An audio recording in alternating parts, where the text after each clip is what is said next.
SwayamPrabha. Digital India. Educated India.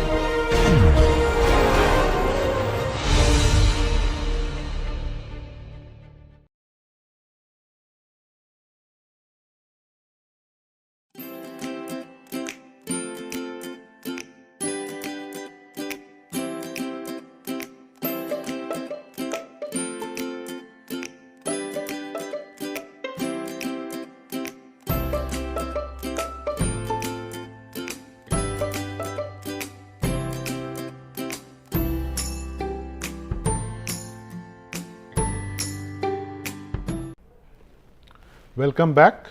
In lecture 13, we will talk about groundwater intakes and issues. The different concepts that we will cover are groundwater use and issues, groundwater quality, groundwater management, and groundwater intakes. Around 97% of the total accessible fresh water is actually groundwater, and it is used for supplying rural areas, urban areas, industrial areas, and also for irrigation. So, mostly, and it's so out of all the different freshwater sources, groundwater is the biggest contributor, and you can see it's almost all the entire contribution comes from mostly from groundwater. And groundwater serves around 2 billion people all around, and usually the exploitation of groundwater is unplanned, unmanaged, and largely invisible. That means we usually are not able to see from how the groundwater is being extracted and so on.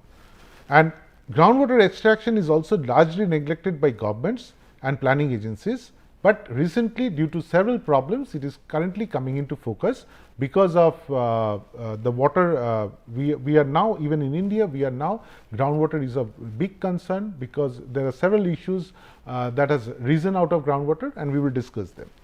Now, if I talk about India, groundwater is stored at the different parts of India in different kinds of aquifers.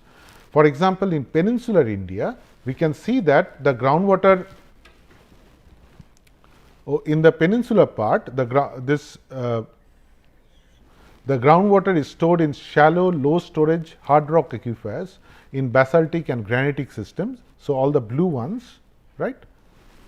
And then the coastal regions and the Ganges Valley, we see large high storage sedimentary aquifers. So, these ones, gray ones, and in between we have also this basaltic ones. So, both basalt, this one is also basaltic sort of peninsular, this is this kind of shallow low storage aquifers. So, these are the different kinds of aquifers that are there in India, and what we are seeing is there is huge over abstractions in both rural and urban areas. There is huge amount of water is being taken out.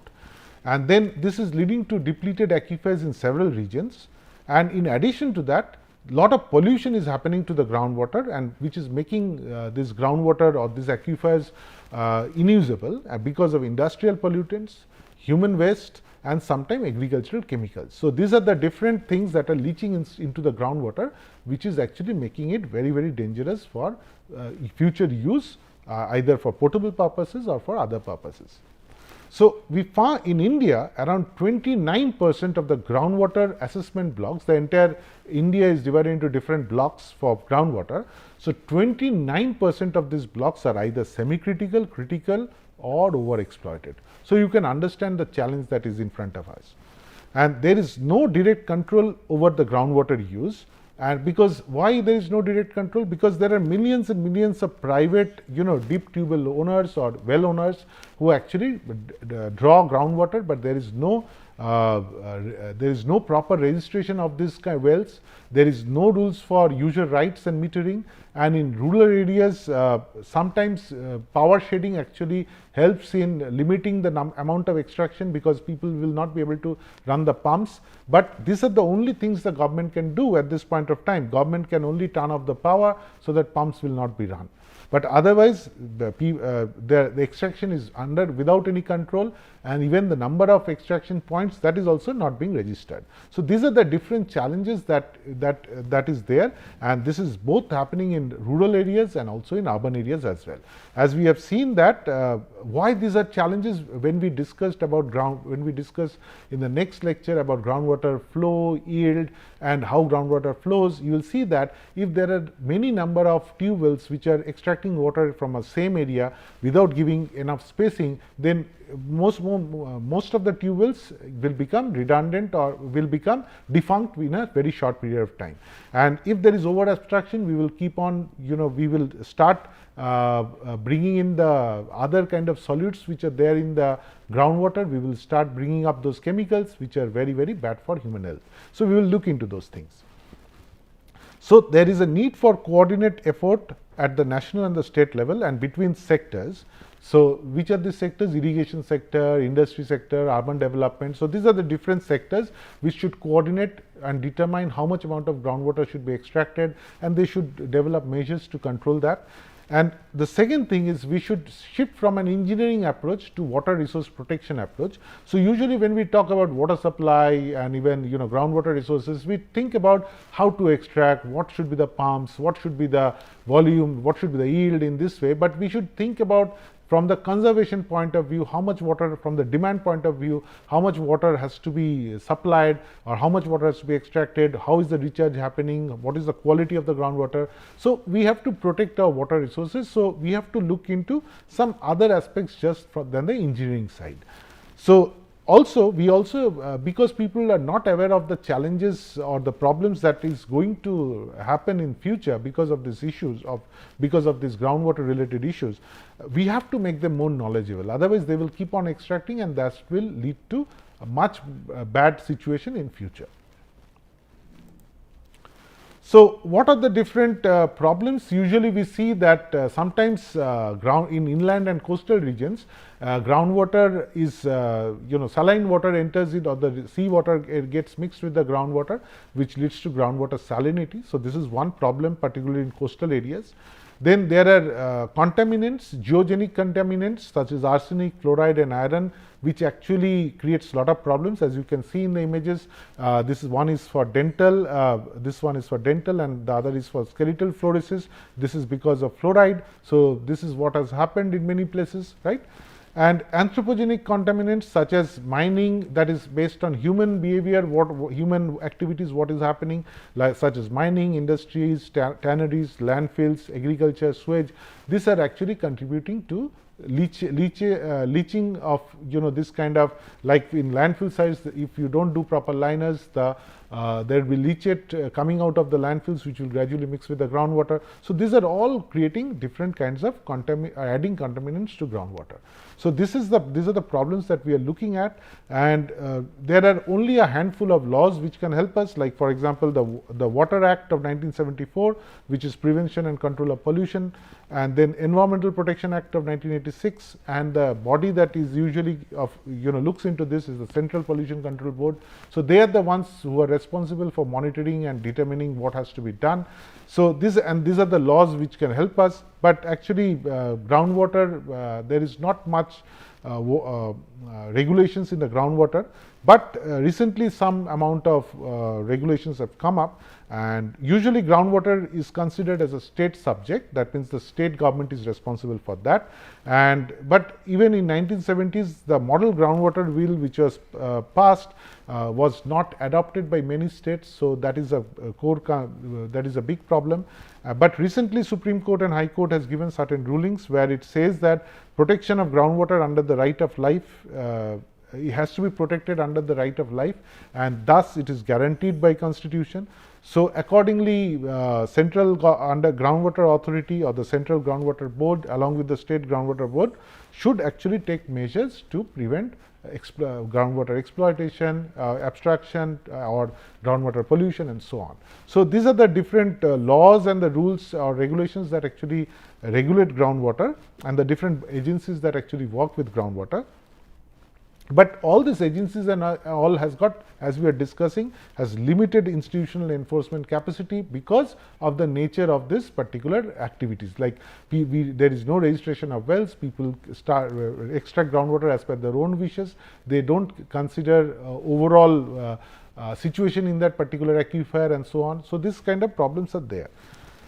So, there has to be cost, that means groundwater management is costly, and this cost has to be recovered from the users. That means if you extract groundwater, you have to pay for it, as well as you have to make sure that some amount of recharge is happening, so that this has to be done, but this is yet to be enforced. So, these are certain things government is going to look at in the coming years.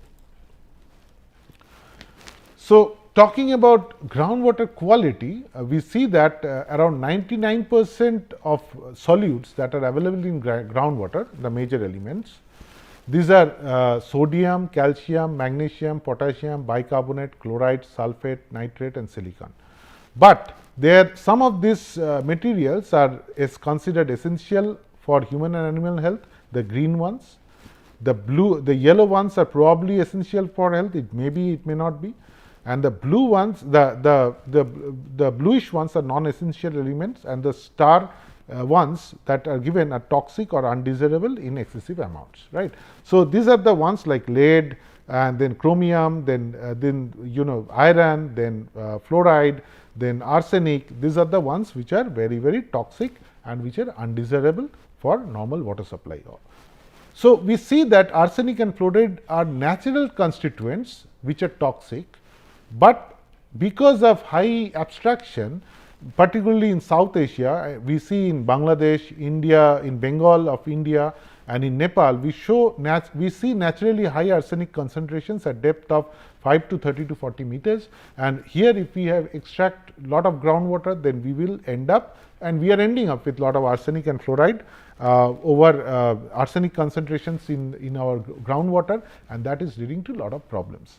So, one of the main problems with arsenic is it causes skin cancers and gangrene and many other diseases, and this is a big point of concern for Southeast Asia, or particularly for Bangladesh, Bengal, this particular region. So, how do we manage groundwater? First of all, we have to increase awareness both among the professionals, the decision makers as well as the users, of course. We have to increase communication with the stakeholders. That means we have to make people aware about what is happening, what are the problems, what it will in future, what it may result in, and so on. We want commitment from the decision makers. That means taking a decision to put cost for groundwater. These are very which may actually, governments are unwilling to do that because of they will lose popularity because of that. These are not popular measures, right. So, plus there has to be mathematical models and experimental data that has to be collected from this contaminated aquifers, and some of the softwares that could be, some of the models that could be used are ModFlow, Zoom. So, this could be used for determining what kind of pollution, what kind of contamination is happening in those aquifers and so on. And we need to also adequately cost groundwater resources and environmental benefits, and or rather the cost of groundwater extraction, and accordingly we have to put a price on groundwater and we have to charge that price. So, that is what that will prevent excessive use of groundwater, and people will try to manage or reduce groundwater use or try to reuse whatever water is being used. So, even though as urban planners we are not into groundwater modeling that much, but we should know that hydrogeologists do model groundwaters for aquifer. They create dynamic models where they can manage abstractions, they can model for saline intrusion, how much salinity is entering in certain area, and about pollutant movement. That means if there is contamination, how it will spread inside the entire aquifer. So, these are the people who actually do this kind of modelings, but we can use this data and we can take that when we decide about groundwater use for certain urban areas or even for rural areas. And to do this kind of work, we generally require geometry of the aquifer, location of rivers and boreholes and so on, and the different aquifer properties. So, if this kind of data is there, we can actually do dynamic groundwater modeling, where we can see the flow of water inside the groundwater, inside the aquifer, the going up and down of levels, how the salinity is encroaching, how pollution is spreading inside that particular aquifer. All these things could be modeled, right. So, some of the typical way, typical what to say, the frameworks that are available for groundwater management. I am showing you an example from the GWMET report, and you can see that there has been several approaches to this. Like for example, we first need to assess the particular situation. So, we need to understand the hydrogeologic condition of that particular aquifer, and also we need to understand the socio-economic situation for that particular region. Now, why socio-economic situation? Because we need to understand who are the people using groundwater. Are those poor people, or people who are using it for commercial purposes? And we also need to understand that what is leading to pollution of the groundwater in this particular zone. So, that is why we need to understand the socio-economic situation. At the same time, we need to understand the hydrogeologic conditions, such as what are how resource renewability, how the groundwater is being renewed, what is the interaction with surface waters, and other problems that is happening with that particular aquifer. Then based on that, we have to identify different management measures, such as we have to look from the supply side, we have to look from the demand side, and we have to also look from the quality side, right. So, in supply side, what it means is recharge. If we can have some alternative sources of water, if we can organize some recharge of some amount of water could be recharged. So, this is from the supply side. Demand side, if we can save some amount of irrigation water, that means we reduce some amount of irrigation water requirement, we can improve the distribution of water in the urban area, or we can use some water charges and so on. So, this comes from the demand side interventions. And quality, of course, we have to protect quality, and pollution pressure, this pollution needs to be controlled, and we can zone the different aquifers and so on. So, in this way we can go for quality protection. And finally, we have to determine different aspects, like we have to determine the policies that we have to set for an urban area. Like there could be regulatory provisions, we can make certain rules, we can make the community participate, or we can also do some macro policy adjustment. Now, what are macro policy adjustment? We can reduce the pumping subsidy, that means we can reduce the money for electricity for pumping, because some governments do subsidize that.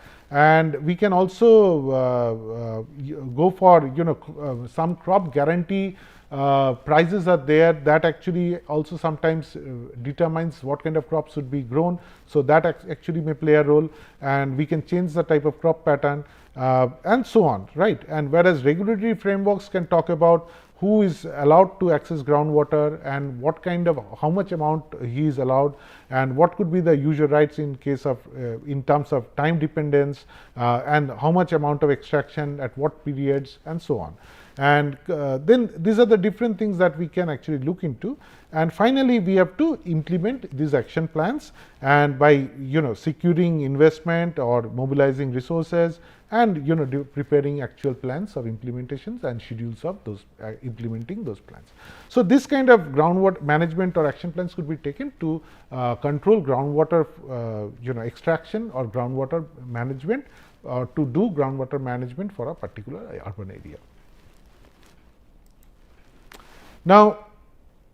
Now that we have talked about groundwater management, let us see what kind of groundwater intakes are there. That means, in this case, how we extract water from ground, or how we take out the water from ground, what are the different ways. Some of the ways are like we can construct infiltration galleries. These are like infiltration galleries are there in the as you can see in this particular image, this is a structure which is constructed below ground, and the purpose of constructing these galleries is to trap the groundwater which is traveling towards streams and rivers, right.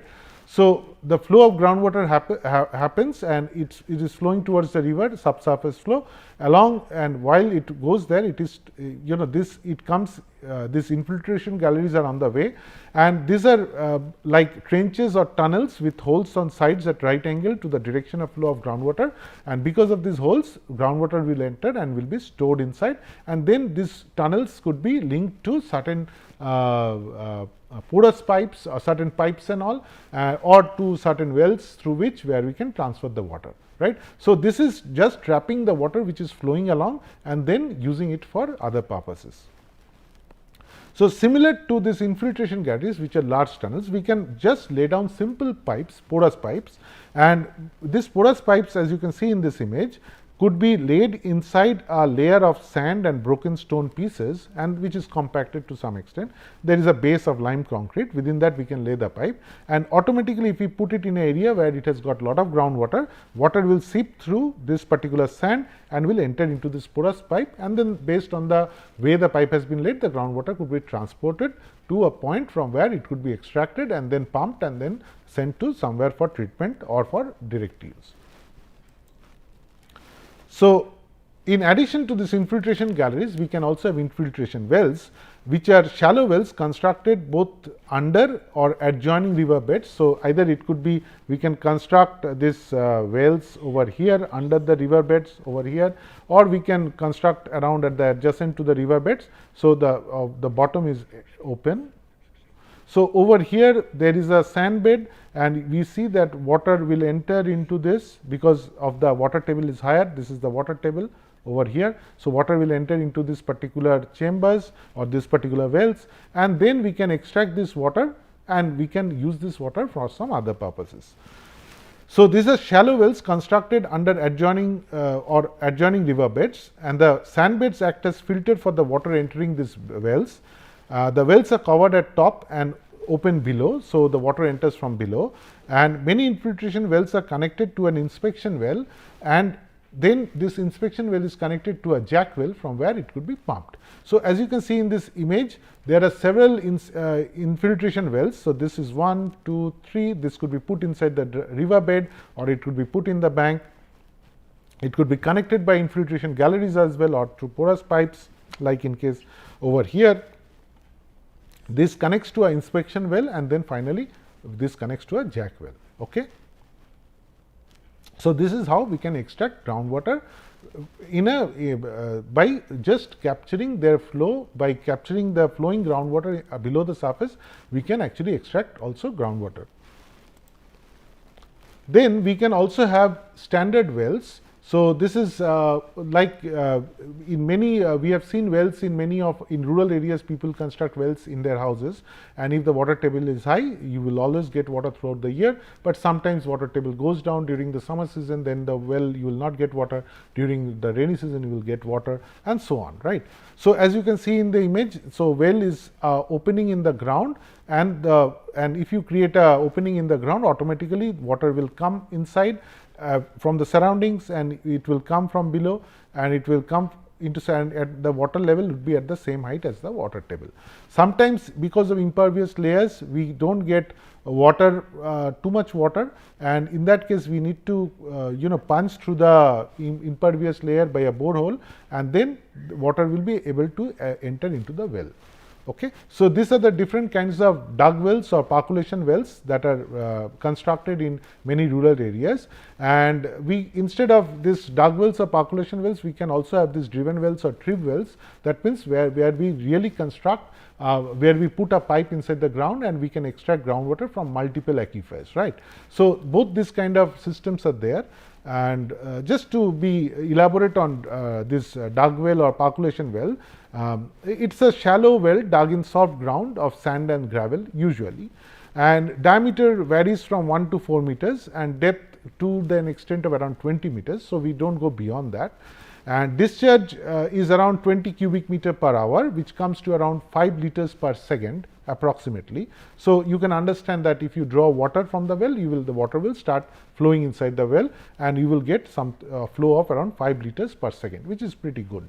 And construction is how it is constructed. Usually we have a curb of steel, wood or RCC. It is a circular ring, you can say, and we put it in the ground, and then we keep digging from inside, and we keep and throw, and we replace, and gradually when the more we dig, this particular ring will go down, and gradually it sinks, and we put another ring on top of it and another ring, and we keep on digging. So there are people who goes underground and they keep digging, and they, it's risky, of course. Sometimes the walls collapses and a lot of other issues happen, but usually it's a manual process, and we keep on digging, and then we reach the groundwater level, and then we keep on digging a little bit more, and then we can actually have a well.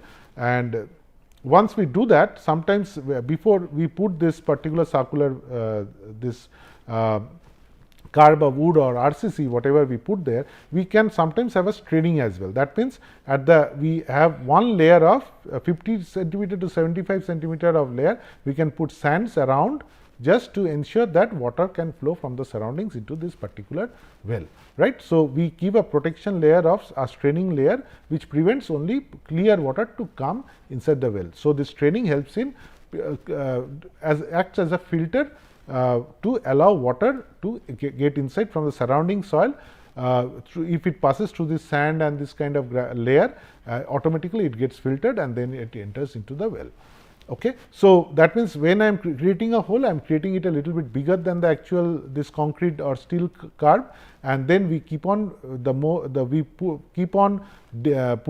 pushing this particular curb down, and at the sides we keep on filling with sand and maybe some gravel, and that actually acts as straining.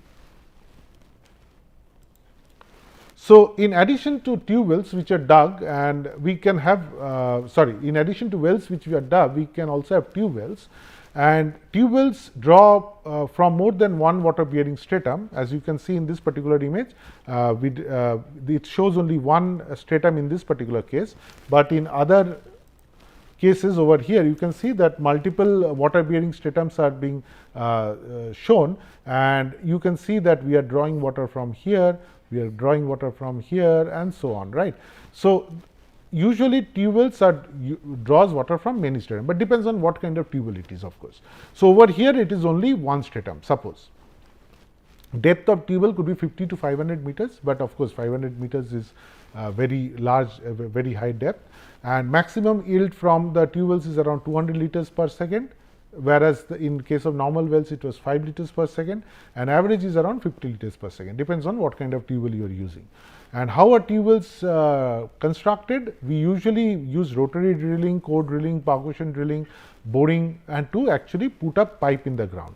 And usually it's not one pipe, there are two pipes. One is a casing pipe, and then there is the actual pipe through which the water comes out. So the case in between the casing pipe and this water pipe, there we usually put sometimes like sand and gravel to ensure only filtered water gets inside, right. So this, even though this image is little bit this is done in this way for explanation purposes, but this is basically a pipe, and the diameter of the pipe is limited to, depending on what kind of tube well, we also it's much smaller than compared to a well. So the first type of tube well that we will talk about is a cavity type tube well. So over here we don't draw water from multiple aquifers, because in certain places there are not multiple aquifers. So in these cases, if there is only a single aquifer, we can actually put a pipe like that inside, and this is a blind pipe. That means there are no openings at the side, so it's a blind pipe. Only the bottom part is open, and we put a mesh over there, so that it's some sort of, the mesh allows only entry of water and not other soil particles and all, but sometimes it can get also clogged, but depends. And how do we do this kind of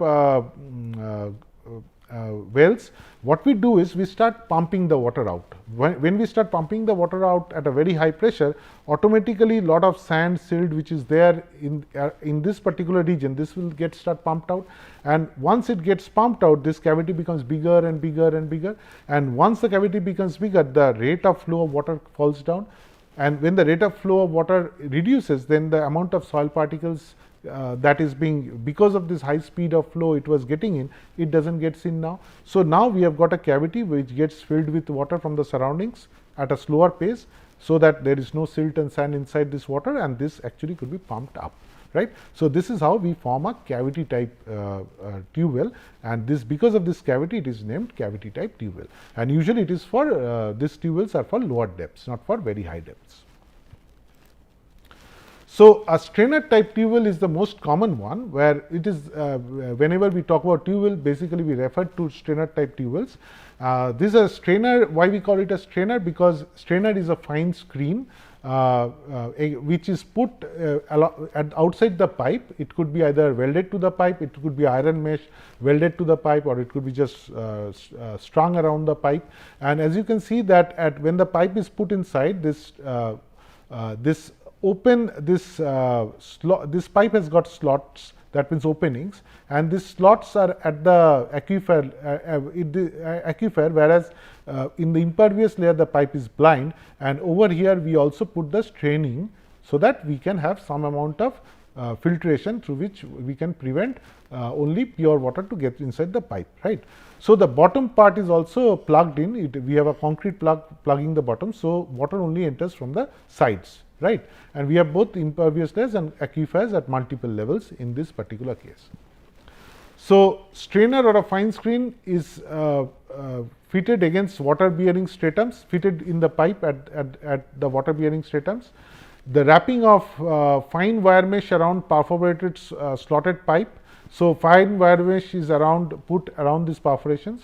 The casing pipe or outer shell is 15 to 100 centimeter in size. So, there are two casings, of course. So, the water pipe, which is the one inside, this is around 2.5 to 90 centimeter, depends on what size. So, it could be around 100 centimeter to 90 centimeter, it could be a wide tube well, a wide well, or it could be even 2.5 centimeter. So, it could be a very small pipe as well. So, gravel layer of 8 centimeter between these two pipes is basically put between the outer pipe and the casing pipe, between the inner pipe and the outer pipe, and the bottom is plugged with cement concrete. So, this is the strainer type of tube well. A slotted type of tube well is again fitted when we have got lower numbers of water bearing stratum, and it's a wrought iron pipe is used, but it's with this wrought iron pipe had got slots like over here, and the slot size something ranges from 25 mm into 3 mm and spacing of around 10 to 12 millimeter center to center, and the slotted parts are covered with shrouding or gravel and budgery in between casing and slotted pipe. So, here we have a casing pipe and then there is the inner pipe as well. So, what we do is we put in this gravel layer inside, and then we start pumping at a high rate, and we draw water from this, and when it happens, this surrounding silt and clay starts getting inside this, and when it happens, then automatically the clay automatically this shrouding gradually goes down and it fills up this area, and the shrouding is sucked into this area and it creates a filter layer,